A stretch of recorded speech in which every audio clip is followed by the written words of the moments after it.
Crochet is no longer with the White Sox. He is now with the Red Sox. The White Sox have yet again traded a similar type pitcher as Chris Sale um, to the Red Sox. 2016. Yeah, same as 2016. Deja vu. Well, let's hope it's not deja vu, because when I hear White Sox Red Sox trade, my stomach gets a little like, hey, let me get some Pepto or Imodium, Ooh, yeah.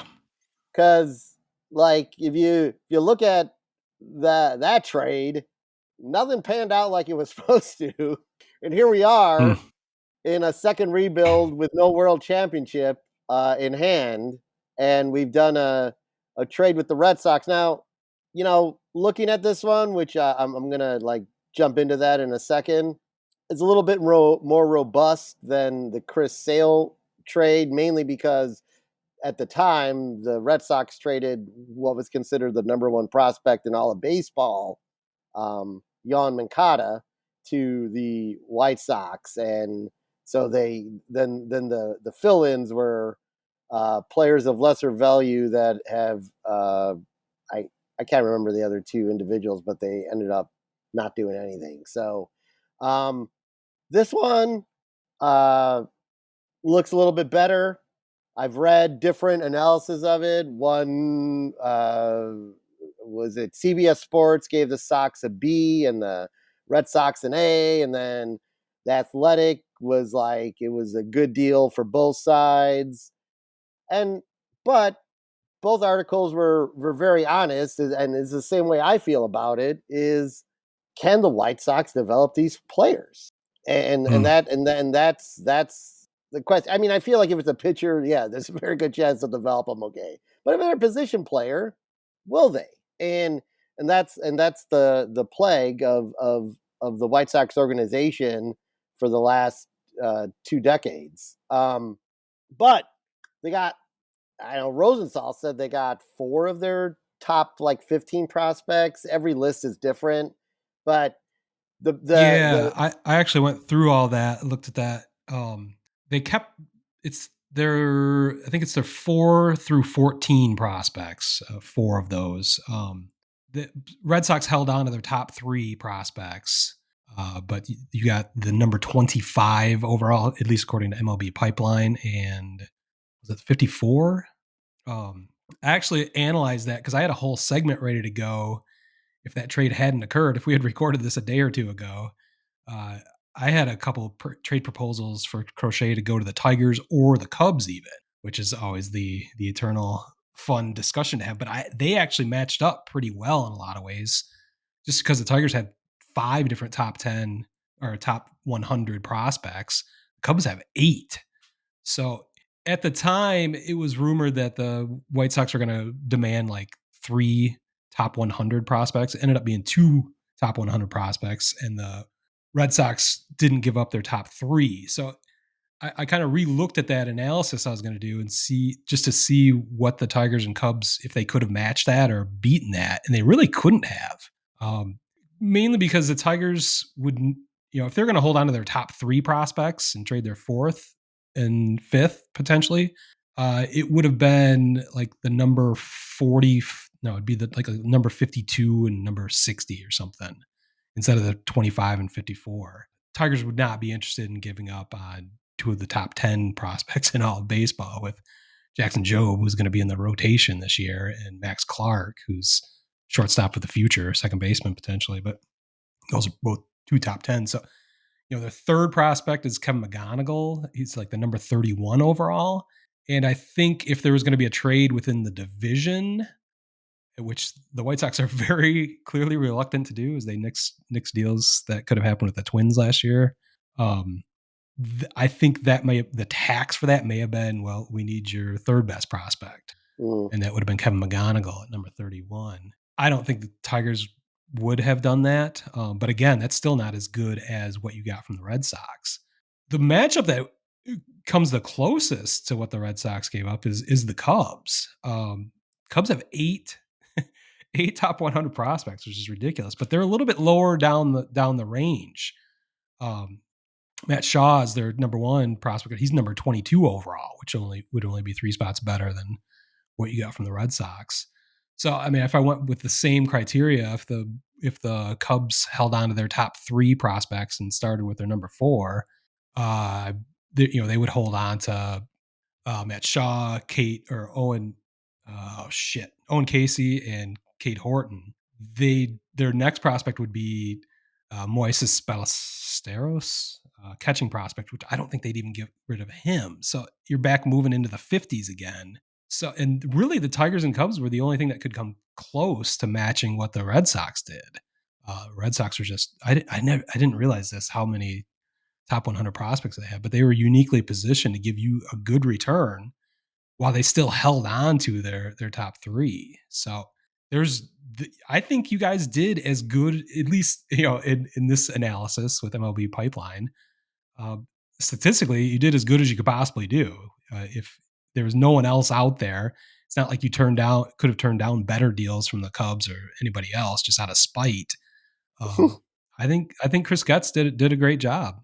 Yeah. The I mean, breaking it down just real quick, because everyone, you can go out there and read this if you're really interested. But the number 4 prospect was Kevin Teal, 22-year-old catcher. He was projected to be in the being the backup catcher of the future. I mean, the starting catcher of the future for the Red Sox as early as middle of this upcoming season. Um, and as always, as the White Sox pull from outside the organization, he immediately becomes their number 2 prospect. So Yeah.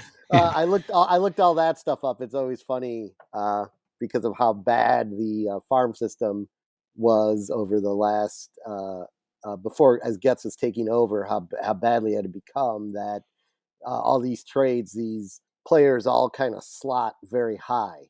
Um, the Brandon Montgomery is an intriguing pickup. The outfielder they got who fractured his ankle in the NCAA Super Regionals, but I mean, he seems to be exactly what the White Sox have been looking for in an outfielder. Um, and dare to dream if there was some way that Lewis Robert could um, get back to form, and maybe they keep him and add this guy to the outfield with Lewis Robert playing his game. The Sox would immediately, in another year and a half or so, probably be talking about playoffs again. But Robert's obviously probably out the door, and because of the shattered or the fractured ankle, Montgomery's not even he's gonna first be playing baseball again this spring training.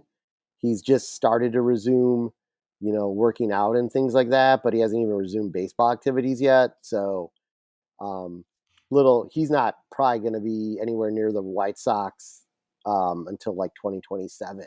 But he does slot in at the number 4 prospect of the White Sox. An immediate someone will definitely see on the team this upcoming season is Chase Medroth. He played in AAA last year.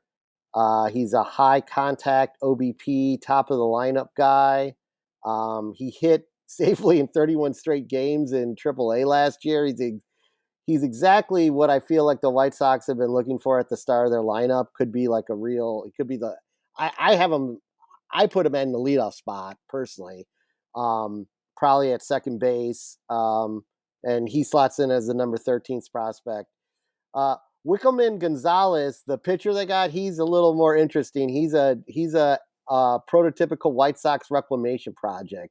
And what I mean by that is he was once considered like one of the top 2 pitchers in the Red Sox organization, but last year in Double A, he took a major step back, posted a 4.73 ERA in 19 starts with a 12.8% walk rate. That's just not good. Mm. His upside is huge, but it's going to take some work. So, like I said, those top 3 guys, the first 3 individuals I talked about, all seem legit.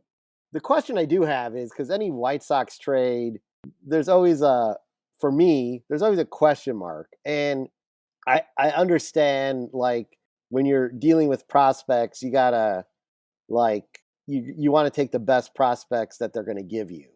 But I just want to remind everyone that when the Sox traded away Lopez and Giolito, the big acquisition in there was Edgar Cuero, who is their number 6 prospect, who is also a catcher, who is a very good catcher. He's a switch hitter. And Teal, I should point out, is a left-handed bat. Statistically, they had just about the same seasons, both in AA and AAA. Cuero's power numbers were a little bit better. He had 16 homers, 70 RBIs in 98 games. So now the Sox have 2 top 10 prospect rated catchers within their own organization and 2 top 15 rated prospect catchers within, 2 top 50 rated prospect catchers within MLB pipeline. What's the end game here of the thought? Is one of them moving to first? Because when you look at their prospect list, they don't have a first baseman on the list, and you would think Andrew Vaughn. We've seen what Andrew Vaughn is. He's just like an okay first baseman. We'll be I heard his streaky. name come up a lot in winter meetings this week. Like Vaughn, surprisingly, was kind of a hot name. Obviously nothing happened with that, but I think many people found it a little bit remarkable that his name had come up so much in potential trade talks. So maybe that's where they're going.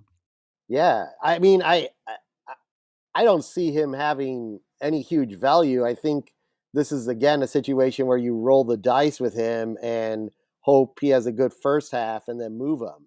The other thing is I guess with the DH, if your tandem of catchers were 2 very young and athletic, viable catchers that both can call good games, one can be catching, one can be DH then. So, but it just is, the old joke used to be the Sox used to stockpile first basemen. That was always the joke. And they did. They used to have if you looked at their top 100 prospects, easily instead of there'd be 6 or 7 were freaking first basemen. It was crazy. And now it's catcher. So, and I think catcher's a bit of a trigger for them because they've not been able ever to develop a catcher. They haven't. They've had lots of catchers come up through the organization that were supposed to be the next great catcher, and they've never panned out. They've went elsewhere and done marginally well, but they have yet to truly develop a catcher. So I don't know if that's why, but it just was I was like, wow, okay, so our number 2 and number 6 prospects are both catchers. Is that a fire alarm going off there? What the hell just happened? I just remembered I forgot to shut off the dryer. Let me pause here. Go down there. I meant to shut it off before I came up, so that didn't happen. I think that's the buzzer for every time you need to end the White Sox segment. Let's just stop. I had talked enough. I've done enough about. You've done enough about the Crochet trade. Time's up. Move on to the next topic.